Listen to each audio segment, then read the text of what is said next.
Here's 5 animals that I would recommend to anyone who wants to get a pet but doesn't have a lot of time.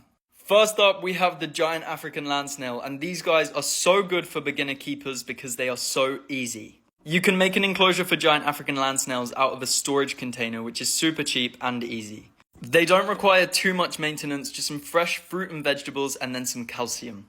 I use cuttlefish for mine, but some people may prefer a calcium supplement. The only thing to be cautious of is that they do make a mess, the food will mold, and you do need to give them a clean out. One other thing is that giant African land snails are hermaphrodites. They can change gender at any time and actually mate with themselves. It's rare, but it does happen, and if your giant African land snail mates with itself, just have a reliable friend with maybe pufferfish who can eat up all of the eggs. My next animal is the giant African millipede. They have a similar care to giant African land snails, but they're even cheaper to look after.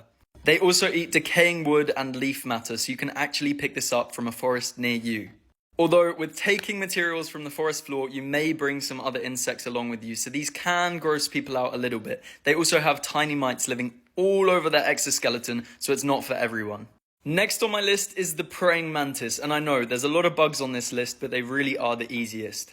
Although all animals require upkeep and they're not easy. No animal is easy to look after, but these are the easiest. Praying mantises are on my list because they are relatively cheap to look after, they don't take up a lot of space, and I love that they don't even know they're in captivity. Which means they're unlikely to get stressed. If you have a nice, colourful enclosure for them where they feel protected, they're gonna love it.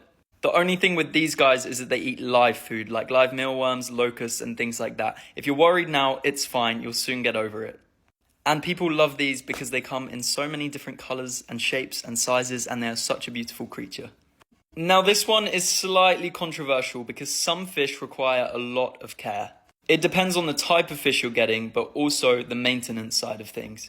Once you get the setup right with fish, they're relatively easy to care for, depending on what fish, and an obvious choice would be a goldfish. But guys, goldfish do not live in tiny bowls. They still require a lot of space and do grow. So of course, as with any pet, do your research.